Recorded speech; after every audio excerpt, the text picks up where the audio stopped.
അവന്റെ പഴയകാല ചെയ്തികളെല്ലാം യേശുവിനും അറിയാം. പക്ഷേ അവന്റെ മനസ്സ് യേശുവിലേക്ക് തിരിഞ്ഞപ്പോൾ അവന്റെ കഴിഞ്ഞ കാല പാപങ്ങളെയെല്ലാം ഒന്നൊഴിയാതെ യേശുവിന്റെ രക്തത്താൽ കഴുകപ്പെട്ട് മാറ്റി. അപ്പൊ അതുപോലെ എന്നാൽ ഇടതുവശത്ത് കള്ളനില്ലായിരുന്നു. പക്ഷേ അവന്റെ മനസ്സ് യേശുവിലേക്ക് തിരിഞ്ഞില്ല. തിരിയാത്ത മനസ്സിനെ കഴുകാന്, പറയാത്ത പാപം മോചിക്കാന് വൈദികനോ മറ്റാർക്കോ സാധിക്കില്ല. പറയാത്ത രോഗം സുഖപ്പെടുത്താൻ ഡോക്ടറെ കൊണ്ട് സാധിക്കില്ല. അപ്പൊ അങ്ങനെ ഇരിക്കുമ്പോൾ യേശുവിലേക്ക് തിരിഞ്ഞാൽ മാത്രമേ ആത്മാവിനെ രക്ഷിക്കാൻ യേശുവിന് സാധിക്കുകയുള്ളൂ.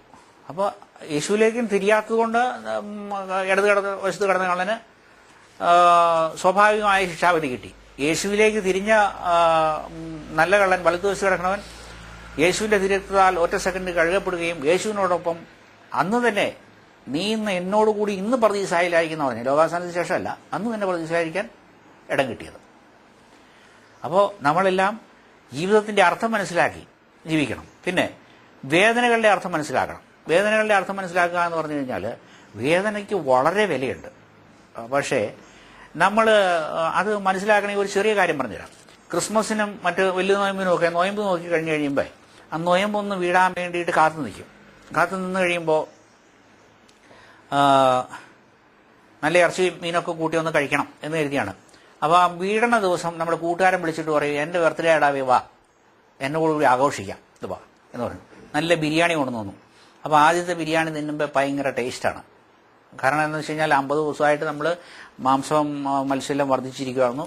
അപ്പോൾ കിട്ടിയ ബിരിയാണിക്ക് ഭയങ്കര ടേസ്റ്റാണ്. അപ്പോൾ കൂട്ടുകാരൻ ഒന്നോടെ നിർബന്ധിച്ചു, ഈ ബിരിയാണി എടുത്ത് തിന്നത് രണ്ടാമത്തെ ബിരിയാണി എടുത്ത് വെച്ചു. എനിക്ക് വേണ്ടാന്ന് പറഞ്ഞു. എന്നാൽ നിർബന്ധം കാരണം ഒരു പ്രകാരത്തിൽ അതും കൂടെ തിന്നു. പക്ഷേ മൂന്നാമത്തെ ബിരിയാണി എടുത്ത് വെച്ചിട്ട് കൂട്ടുകാരൻ്റെ സ്വഭാവം മാറി. ഒരു കൊച്ചുവിറ്റാത്തി അല്ലെങ്കിൽ റോൾ എടുത്തിട്ട് പറഞ്ഞു, ഇതുങ്ങളെ തിന്നാൻ നിന്നെ വിടില്ല എന്ന് പറഞ്ഞാൽ അത് അവന് ശാപമാകും. എത്ര നല്ല ഐശ്വര്യങ്ങളുണ്ടായാലും അത് ശാപമായിട്ട് മാറാം. ശാപമായിട്ട് മാറും.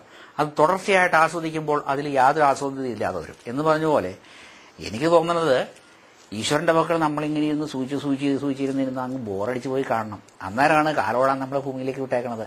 അപ്പോൾ അന്നേരം നമ്മൾ ഈ പായസമൊക്കെ കുടിക്കുമ്പോൾ അടുത്ത് നമ്മൾ നാരങ്ങാക്കറി വെച്ചിട്ടാണ് പായസം കുടിക്കുന്നത്. കാരണം പായസം നല്ല ടേസ്റ്റി ആകുമ്പോൾ കൂടുതൽ കുടിക്കുമ്പോൾ കിക്കടിക്കും. അപ്പം അന്നേരം നാരങ്ങയോട് ഇങ്ങനെ തൊടും, ഭയങ്കര സുഖം, വീണ്ടും കുടിക്കും എന്ന് പറഞ്ഞതുപോലെ ബിരിയാണി തിന്നുമ്പോൾ നാരങ്ങ തൊട്ട് തിന്നു കഴിഞ്ഞു കഴിഞ്ഞാൽ നല്ല സുഖം. ഇതാണ് യഥാർത്ഥത്തിൽ ഈ വേദന എന്ന് പറയണുള്ളൂ. അപ്പോൾ അങ്ങനെ ഈ ബിരിയാണി തിന്നുമ്പോൾ അല്ലെങ്കിൽ പായസം കുടിക്കുമ്പോൾ ഈ നാരങ്ങാച്ചാർ തൊടുന്നത് പോലെയുള്ള സുഖമാണ് നമുക്ക് ഈ ജീവിതത്തിൽ. അത്രയും നാരങ്ങാച്ചാർ തൊടുന്ന പോലെ തൊടാൻ വേണ്ടിയിട്ടാണ് നമുക്ക് ഈ തമ്പുരാനി ഇത് തന്നേക്കണേ, ഈ വേദന തന്നേക്കണം എന്ന് വിചാരിച്ചാൽ ഭയങ്കര സുഖമാണ് ജീവിതത്തിൽ. അത് മനസ്സിലാക്കണമെങ്കിൽ ദൈവകൃപയാണ്, അല്ലാത്തവൻ അത് ശാപമായിട്ട് മാറും വേദനയില്ല. യേശു പറഞ്ഞു, അധ്വാനിക്കുന്നവരും ഭാരം ചുമക്കുന്നവരായ മനുഷ്യരെ നിങ്ങൾ എൻ്റെ അടുക്കൽ വരുവിൻ, ഞാൻ നിങ്ങളെ ആശ്വസിപ്പിക്കാം എന്നാണ് പറഞ്ഞത്. അത് യേശു പറഞ്ഞത് ക്രിസ്ത്യാനോട് വരാനല്ല പറഞ്ഞേക്കണത്, മനുഷ്യരെ വരുവിൻ. അല്ലെങ്കിൽ സ്വന്തം ജനമായ യഹൂദ വംശത്തോടല്ല പറഞ്ഞേ. എല്ലാ മനുഷ്യരെയും യേശു സ്വന്തം മക്കളായിട്ടാണ് കണക്കാക്കുന്നത്. അവൻ അധ്വാനിക്കുന്നവനായിരിക്കണം, ഭാരം ചുമക്കുന്നവനായിരിക്കണം. അധ്വാനിക്കാത്തവരും ഭാരം ചുമക്കാത്തവർക്കും യേശുവിൻ്റെ അടുക്കൽ സ്ഥാനമില്ല. നിന്റെ നെറ്റിയിലെ വേർപ്പുകൊണ്ട് അപ്പം ഭക്ഷിക്കുക എന്നാണ്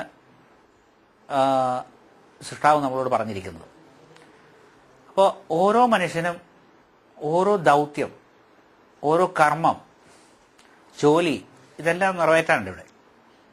ഇപ്പം എന്നെ സംബന്ധിച്ചെന്ന് പറഞ്ഞു കഴിഞ്ഞാൽ മറ്റുള്ളവരിൽ നിന്ന് വ്യത്യസ്തമായി എന്നെ ഒരു ഹോമിയോ ഡോക്ടറായിട്ടാണ്, വിഷചികിത്സകൻ, ഗവേഷകൻ ഇതൊക്കെ ആയിട്ടാണ് തിരഞ്ഞെടുത്തിരിക്കുന്നത്. അപ്പോൾ മറ്റ് അനേകായിരങ്ങൾക്ക് കൊടുക്കാത്തതായ, ലക്ഷക്കണക്കിന് ആൾക്കാർ കൊടുക്കാത്തതായ താലന്തുകൾ എന്നിൽ നിക്ഷേപിച്ചിട്ടുണ്ട്. ഈ ഓരോ താലന്തിനും ദൈവം കൃത്യമായിട്ട് കണക്ക് ചോദിക്കും. ആ കണക്ക് ചോദിക്കുമെന്ന് എനിക്ക് ഉറപ്പായിട്ടും വിശ്വാസമുണ്ട്. അപ്പം ആ ഒരു ഭയം ഞാൻ യേശുവിനെ സ്നേഹിക്കുന്നു, എന്നാൽ ദൈവത്തെ ഉള്ളിൻ്റെ ഉള്ളിൽ ഭയമാണ്. കാരണം എന്താണെന്ന് വെച്ചാൽ നമ്മളുടെ താലന്ത് ഉപയോഗിക്കുന്നതിൽ വീഴ്ച വന്നാൽ തീർച്ചയായിട്ടും നമ്മൾ ദൈവപിതാവിൻ്റെ മുൻപിൽ നിൽക്കണം. കാരണം നമ്മൾ നിക്ഷേപിച്ചിരിക്കുന്ന താലന്തിന് നമ്മൾ വ്യക്തമായ കണക്കും ചോദിച്ചേ പറ്റുള്ളൂ. അത് പല വിധത്തിലുള്ള ചോദ്യങ്ങൾ നമ്മളോട് ഉണ്ടാകാം. കാരണം എന്താണെന്ന് വെച്ച് കഴിഞ്ഞാൽ സ്വർഗത്തിൽ 4 ജീവികൾ നിൽപ്പുണ്ട്. അതിന് ഒന്നിന് കഴുകന്റെ മുഖം, അത് പക്ഷിവർഗത്തിന്റെ പ്രതിനിധിയാണ്. ഒന്നിന് കാളയുടെ മുഖം, അതിന് സസ്യബുക്കുകളുടെ പ്രതിനിധിയാണ്.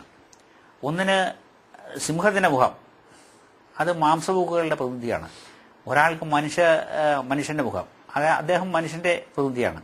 അപ്പോൾ ഇപ്പോൾ ഈ ജീവിക്കുന്ന ജീവികൾ, ഭൂമിയിൽ ജീവിക്കുന്ന മനുഷ്യൻ മരണശേഷം ദൈവപിതാവിന്റെ മുമ്പിൽ ചെന്ന് നിൽക്കുമ്പോൾ ഈ 4 ജീവികളും നമ്മളോട് ചോദിക്കും, നീ ലോകത്തിൽ പക്ഷികുലത്തിനെതിരെ, ദൈവത്തിന്റെ നിയമങ്ങൾക്കെതിരായിട്ട് എന്തു ചെയ്തു? സസ്യബുക്കുകൾക്കെതിരെ എന്ത് നീ ചെയ്തു?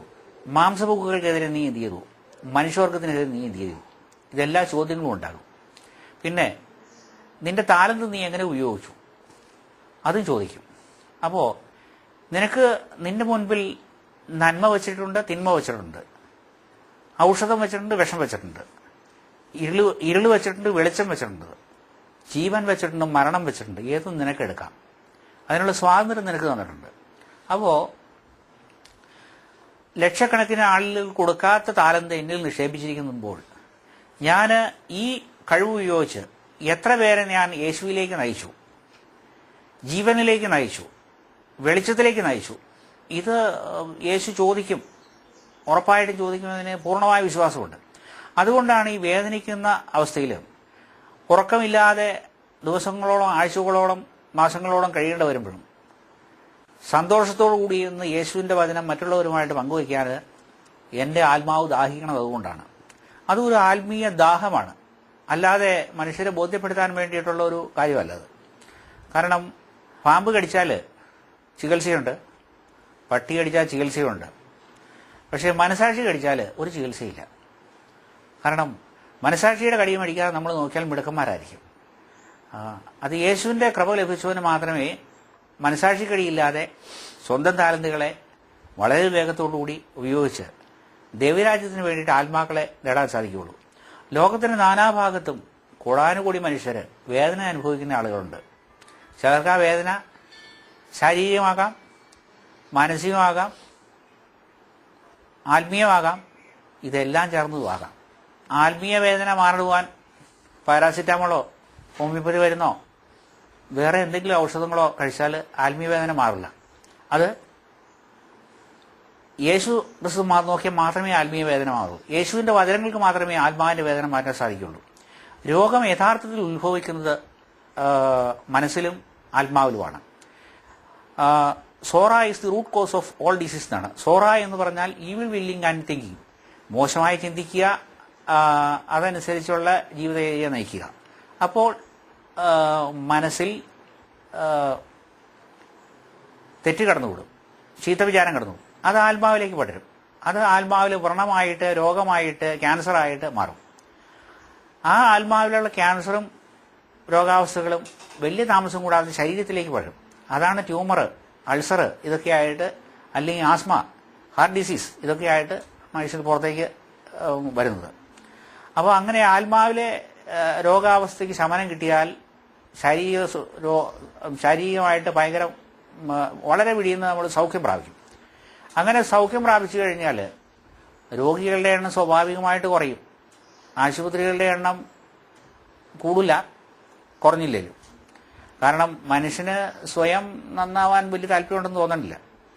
പിന്നെ ആനയിക്കപ്പെടാതെ ആർക്കും എൻ്റെ അടുക്കൽ വരുവാൻ സാധ്യമല്ല എന്നാണ് യേശു പറഞ്ഞിരിക്കുന്നത്. യേശു ആനയിക്കുന്നവർ യേശുവിൻ്റെ വചനം കേൾക്കാൻ വരും. അവർ ആത്മീയമായിട്ട് സൗഖ്യം പ്രാപിക്കും, ശാരീരികമായിട്ട് സൗഖ്യം പ്രാപിക്കും.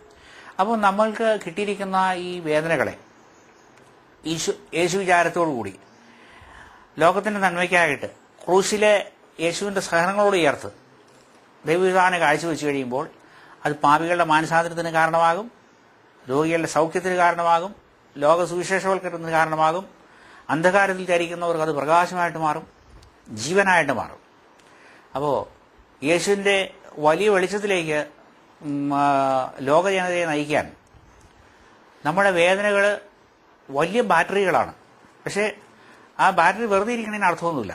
അത് യേശുവാകുന്ന ആ സർക്യൂട്ടിലേക്ക്, ആ ജനറേറ്ററിലേക്ക് നമ്മുടെ കൊച്ചു ബാറ്ററികളെ ചേർത്ത് വെച്ചാൽ അത് യേശുവിൻ്റെ ആ പ്രസരണ സ്രോതസ്സുകളെ മനുഷ്യരുടെ ആത്മാവുകളിലേക്ക്, ലോകത്തിലേക്ക് കടന്നു ചെല്ലും. അപ്പം അതവിടെ വെളിച്ചമായിട്ടും ഔഷധമായിട്ടും മറ്റ് സംവിധാനങ്ങളിലൂടെയും മനുഷ്യർക്ക് നന്മ ചെയ്യും. അപ്പോൾ എല്ലാവരുടെയും മനസ്സിൽ ശുദ്ധി നിറയും, യേശുവിൻ്റെ വചനം നിറയും. അപ്പോൾ എല്ലാവരും യേശുവിലേക്ക് തിരിയും. അപ്പോൾ ആ ഒരു ദൗത്യം നമ്മൾ ചെയ്തേ പറ്റുള്ളൂ. യേശു ഒരു കാര്യം പറഞ്ഞിട്ടുണ്ട്, എന്നെ കൂടാതെ നിങ്ങൾക്കൊരു കാര്യവും ചെയ്യുവാൻ സാധിക്കില്ല എന്ന്. ഇത് വളരെ ചെറുപ്പത്തിൽ തന്നെ എൻ്റെ മാതാപിതാക്കളിൽ നിന്നും ഞാൻ മനസ്സിലാക്കിയിരുന്നു. അതുകൊണ്ട് മാതാപിതാക്കൾ ദേവാലയത്തിൽ കൊണ്ടുപോയ ആ കാലം മുതൽ ഇന്ന് വരെയുള്ള കാര്യങ്ങൾ എൻ്റെ ഓർമ്മയിലുണ്ട്. അവർ കാണിച്ചു തന്ന നല്ല മാതൃകയാണ് എൻ്റെ ജീവിതത്തിലേക്ക് വെളിച്ചമായി മാറിയത്. എൻ്റെ ജീവിതത്തിലേക്കുള്ള വെളിച്ചം യേശുവിൽ നിന്ന് വരുന്നു. അത് നാടിന് നന്മയായിട്ട് മാറ്റുവാൻ യേശു തന്നെ അനുഗ്രഹിക്കുന്നു. നിലവിൽ ഞാൻ ഹോമിയോ ഡോക്ടറാണ്. എന്നാൽ ഞാൻ ആയുർവേദ വിഷവൈദ്യം പഠിച്ചിട്ടുണ്ട്. പിന്നെ എനിക്ക് ആയുർവേദ ഫാർമസിയുണ്ട്. അതിൽ ആയുർവേദ ഡോക്ടർ വേറെ ഇൻചാർജുണ്ട്. പിന്നെ സഭയോട് ചേർന്ന് നിന്ന്, നമ്മുടെ സ്ഥാപനങ്ങളോട് ചേർന്ന് നിന്ന്, നിർമ്മല കോളേജിനോട് ചേർന്ന് നിന്ന്, രാഷ്ട്രത്തോട് ചേർന്ന് നിന്ന് ഒക്കെയാണ് ഗവേഷണങ്ങളിൽ ഏർപ്പെട്ടിരിക്കുന്നത്. ഈശ്വരൻ തൻ്റെ അനന്ത കാരുണ്യത്താൽ വളരെ നിഗൂഢമായി വെളിപ്പെടുത്തി തരുന്നതായ രഹസ്യ സ്വഭാവമുള്ള ഔഷധക്കൂട്ടുകൾ മനുഷ്യന്റെ വളരെ മാരകമായ രോഗങ്ങൾക്ക് പ്രതിവിധിയായി കൊടുക്കുവാൻ ഈ എളിയദാസനെ ഉപയോഗിച്ചു. അങ്ങനെ ഉപയോഗിക്കണമെങ്കിൽ നമ്മൾ യേശുവിൻ്റെ സന്നിധിയിൽ എളിമയോടുകൂടി നിന്നു കൊടുക്കണം. ഞാൻ പലരോടും പറയാറുണ്ട്, ഞാൻ ഈശ്വരൻ്റെ കയ്യിലെ ഒരു ഫ്യൂസ് വയറാണ്. ഫ്യൂസ് വയർ എന്ന് പറഞ്ഞു കഴിഞ്ഞാൽ അത് വയറിങ്ങുകാരൊരു വീടിന് വയർ ചെയ്യുന്ന സമയത്ത് അത് പൊതുധാരയിൽ നിന്ന് വെട്ടിമാറ്റപ്പെട്ടതാണ്. കുറച്ച് വയറിന് നീട്ടം കൂടുതലിട്ടാണ് വയറിങ്ങുകാരൻ വയർ ചെയ്യണത്. കാരണം അതിൻ്റെ അകത്ത് ജോയിൻ ഉണ്ടാകാതിരിക്കുക. സ്വിച്ച് ബോർഡ് പിടിപ്പിക്കുന്ന സമയത്ത് കൂടുതലായി നീളമുള്ള വയറിൻ്റെ കഷ്ണം അദ്ദേഹം വെട്ടിയിട്ട് വളരെ നിഷ്കരണമായിട്ട് പുറത്തേക്ക് വലിച്ചെറിയും. ഉടമസ്ഥനെ സംബന്ധിച്ച് അത് വലിയൊരു നഷ്ടമാണ്. വയറിങ്ങുകാരനെ സംബന്ധിച്ച് യാതൊരു മനസാക്ഷിക്കടിയില്ല. കാരണം അദ്ദേഹത്തിന് അതിനും കാശ് മുടക്കൊന്നുമില്ല. ഉടമസ്ഥൻ വീട് പണിയെല്ലാം പൂർത്തിയായി പുറത്തോടെ നടക്കണ കാണുമ്പോൾ ഈ ഫ്യൂസ് വയർ കാണും. എനിക്ക് കാശ് മുടക്കുള്ള സാധനമാണല്ലോ, എൻ്റെ അധ്വാന ഫലമാണല്ലോ ഈ പുറത്തേക്ക് എറിയപ്പെട്ടതെന്ന് കരുതി അദ്ദേഹം എടുത്തുകൊണ്ട് വരും. എടുത്തുകൊണ്ട് വന്ന് ഇത് എന്തിനു കൊള്ളാമെന്ന് ചിന്തിച്ചു കഴിയുമ്പോൾ ഇത് ഫ്യൂസ് വയറായിട്ട് കൊള്ളാം എന്ന് വിചാരിക്കും. അദ്ദേഹം ഒരു കാര്യം ചെയ്യും, അതിൻ്റെ പുറം കവചം വലിച്ചൂരും. പുറം കവരം വലിച്ചൂരുമ്പോൾ ആ ഫ്യൂസ് വയറിനെ സംബന്ധിച്ച് വേദനാജനകമാണ്. പിന്നെ അത് ഫ്യൂസിൻ്റെ ഉള്ളിലേക്ക് വയ്ക്കും, തലയും വാലും സ്ക്രൂ ചെയ്യും, ചലനശേഷി നഷ്ടപ്പെടുത്തും. അതും വേദനാജനകമാണ്. ഇനി നിന്റെ പ്രവൃത്തി ആരും കാണണ്ടെന്ന് പറഞ്ഞ് മറഞ്ഞിരുന്ന് സേവനം ചെയ്താൽ മതി എന്ന് പറഞ്ഞ് ഫ്യൂസിൻ്റെ ഉള്ളിലേക്ക് കുത്തും. അതും വേദനാജനകമാണ്. അതുമായിട്ട് കണക്ട് ചെയ്തിരിക്കുന്ന അനേകം ഉപകരണങ്ങളെ എല്ലാവരും പുകഴ്ത്തും. TV നല്ലതാണ്, ഫ്രിഡ്ജ് നല്ലതാണ്, വാഷിംഗ് മെഷീൻ നല്ലതാണ്, മറ്റ് ഇലുമിനേഷൻ നല്ലതാണ്, എല്ലാം പറയും. പക്ഷേ അതിലേക്ക് യഥാർത്ഥത്തിലുള്ള വൈദ്യുതി കടത്തി വന്ന ഫീസ് വയർ ചെയ്യുന്ന സേവനം ആരും അറിയുന്നില്ല. കാരണം അതിൻ്റെ സൃഷ്ടാവെന്നറിയാൻ ആഗ്രഹിക്കുന്നില്ല. പക്ഷേ മറ്റുള്ളവർക്ക് സംരക്ഷണം നൽകും, മറ്റുള്ളവരിലേക്ക് ഊർജ്ജം നൽകാൻ കർത്താവിൻ്റെ കയ്യിലെ ആ ഫ്യൂസറായിട്ട് ഇരിക്കുക എന്ന് പറയുന്നത് വലിയ ആത്മസംതൃപ്തി നൽകുന്ന കാര്യമാണ്. അങ്ങനെ ഒരു അവസ്ഥയിലാണ് എന്നെ ഈ കഴിഞ്ഞ 25 വർഷമായിട്ട് ഈശ്വരൻ ഇരുത്തിയിരിക്കുന്നത്. എൻ്റെ പ്രവർത്തന മേഖല എന്ന് പറയുന്നത് ഈ 4 ഭിത്തിക്കുള്ളിലാണ്. വളരെ ഒറ്റപ്പെട്ട ഒരു സ്ഥലത്താണ് എൻ്റെ വീട്. പക്ഷേ ലോകത്തിൻ്റെ നാനാഭാഗങ്ങളിലുള്ള ആളുകൾ ഇവിടെ നേരിട്ട് വരുന്നു. അത് അവരുടെ ഹൃദയവികാരങ്ങളും ദുഃഖങ്ങളും ഇവിടെ പങ്കുവയ്ക്കാനും യേശു അവരിലേക്ക് പകർന്നു കൊടുക്കുന്നതായ വചനങ്ങൾ ശ്രവിക്കാനും ആത്മീയവും ശാരീരികവുമായ സൗഖ്യം നേടാനും അതുവഴി അവർ ലോകത്തിൻ്റെ വെളിച്ചമായിട്ട് മാറണമെങ്കിൽ കർത്താവിൻ്റെ കയ്യിൽ ഒരു ഫീസോറായിട്ട് ഇരുന്നെങ്കിലേ സാധിക്കുകയുള്ളൂ. അതുകൊണ്ട് എൻ്റെ ചലനശേഷി വളരെ കുറവാണ്. കഴിഞ്ഞ 25 വർഷമായിട്ട് കട്ടിലാണ് ഇരിക്കുന്നത്. ഇപ്പോൾ ഒരു 5 വർഷമായി ഞാനൊന്ന് എണീറ്റ് നിന്നിട്ട്, കാരണം എൻ്റെ ജോയിൻസിനുള്ളിൽ ബ്ലീഡ് ചെയ്തിട്ടുണ്ട്. ഇത് എൻ്റെ കൈ ഇത്രയും നിവരുള്ളൂ. നിങ്ങൾക്കൊക്കെ പിതാവിനും പുത്രനും വെച്ചാൽ നെറ്റിയിൽ തൊടാം, എനിക്കിവിടം വരെ വരുള്ളൂ. പിന്നെ ഈ ഇത്രയും നിവരുള്ളൂ. ഈ 3 വിരലിനുള്ളിൽ എപ്പോഴും കറണ്ട് കയറണ പോലെയാണ്. ഇത് 12 വർഷമായി ഇങ്ങനെ ജാമായിട്ട്. ഇത് ഇത്രയും നിവരുള്ളൂ, ഇത്രയും കുയ്യുള്ളൂ. ഈ വിരലേക്കടെ എപ്പോഴും കറണ്ട് കയറണ പോലെയാണ്. അൾനാർ നെർവ് കംപ്രസ് ചെയ്തിരിക്കുക 8 വർഷമായി. പിന്നെ കാലിന് നീളം കുറഞ്ഞു പോയി, കട്ടിയുള്ള ചെരുപ്പിട്ടേക്കണം. ഇത് ഇത്രയും കൂടെ നീളം ഉണ്ടെങ്കിലേ ഈ ഒപ്പം ആവുള്ളൂ. ഇത് 12 വർഷമായി കാലിന് നീളം കുറഞ്ഞു പോയിട്ട്. പിന്നെ ഇങ്ങനെ കാലിന് ആക്സിഡന്റ്, വലത്തെ കാലിന് ആക്സിഡന്റ് പറ്റിയതാണ്. അപ്പോൾ അത് 87 ടൗണിൽ പ്രാക്ടീസ് ചെയ്തുകൊണ്ടിരുന്നപ്പോൾ ഞാൻ ബസ്സിൽ കയറുന്ന സമയത്ത് ഒരാളുടെ കാലിന് മുട്ടുമായിട്ട് കുട്ടിയടിച്ചു. 10-30 ബ്ലഡ് കയറ്റി 65 ദിവസം ആശുപത്രി കിടന്നു. അപ്പോൾ അങ്ങനെ ഒരു ധ്യാനം കൂടി, മുരുങ്ങൂര് 92 ഡിവൈൻ ധ്യാന കേന്ദ്രത്തിൽ ധ്യാനം കൂടി. അപ്പോൾ അന്നേരം കാല് ശരിയാക്കി തന്നു. കാല് 1 ഇഞ്ച് പോലും കൂയില്ലായിരുന്നു. പക്ഷെ ഇപ്പം കാല് കൂച്ചാറായി. പിന്നെ ഒരു അലർജി ഉണ്ടായിരുന്നു. ഒത്തിരി അനേക ആളുകളെ, വലിയ തൊറാസിക് സർജന്മാരെ ഉൾപ്പെടെ അലർജിയിൽ നിന്ന് മോചിപ്പിക്കാൻ തമ്പുരാൻ എൻ്റെ കൈകളെ ഉപയോഗിച്ചിട്ടുണ്ട്. പക്ഷേ എനിക്ക് ഉള്ള തുമ്മലും ചീറ്റലും മാറണമെങ്കിൽ ദൈവവചനം വേണ്ടി വന്നു. അപ്പോൾ അതും ഈ കൂടെ തന്നെ അത്ഭുതകരമായിട്ട് അലർജിയിൽ നിന്ന് എനിക്ക് മോചനം തന്നു. പിന്നെ ദൈവവചനം മനസ്സിലാക്കാനുള്ള കൃപ തന്നു. അത് മനസ്സിലായപ്പോൾ ഒരു കാര്യം മനസ്സിലായി. ഈ പ്രപഞ്ച സൃഷ്ടാവായ ഈശ്വരൻ എല്ലാം വെടിഞ്ഞാണ് അപ്പത്തിന്റെ രൂപത്തിൽ അൾത്താരയിൽ സന്നിഹിതനായിരിക്കുന്നതെന്നും ദേവാലയത്തിന്റെ മുറ്റത്ത് കാലുകുത്താനുള്ള വിശുദ്ധി എനിക്കില്ലായിരുന്നു. ഈ പ്രപഞ്ചത്തിനെ പറ്റിയുള്ള ദൈവത്തിന്റെ പ്ലാനും പദ്ധതികളെല്ലാം മനുഷ്യന് അജ്ഞാതമാണെന്നും ബൈബിൾ എന്നാണെന്ന് യഥാർത്ഥത്തിലുള്ള ജ്ഞാനം എനിക്കില്ല, വൈദ്യശാസ്ത്രം എന്താണെന്നുള്ള ജ്ഞാനമില്ല, ഹോമിയോപ്പതി എന്താണെന്നുള്ള ജ്ഞാനമില്ല, ഇതെല്ലാം മനസ്സിലാക്കാനുള്ള കൃപ കിട്ടി. പക്ഷേ ഈ കൃപ കിട്ടിയപ്പോൾ ഒരു കാര്യം കൂടെ മനസ്സിലായി. നേരത്തെ ഞാൻ 10 വയസ്സ് മുതൽ കുർബാനയ്ക്ക് കൂടിയിരുന്നു 30 വയസ്സ് വരെ. പക്ഷേ അത് വളരെ അയോഗ്യതയോട് കൂടിയാണ് കൂടിയിരുന്നതെന്ന് തമ്പുരാന്റെ ജ്ഞാനം കിട്ടിയപ്പോഴാണ് മനസ്സിലായത്. കാരണം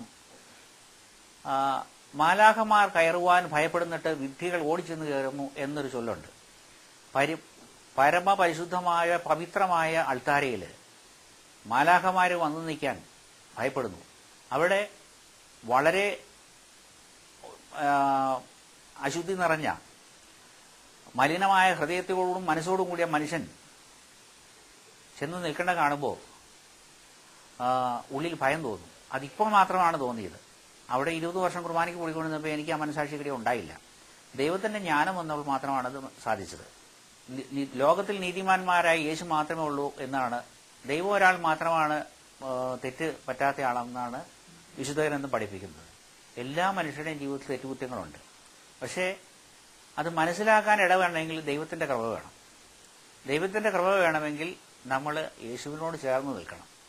യേശുവിനോട് ചേർന്ന് നിൽക്കാതെ ഇടുക്കി ജനറേറ്ററിൽ എത്രയോ മെഗാവാട്ട് വൈദ്യുതി ഉണ്ടാക്കുന്നുണ്ട്.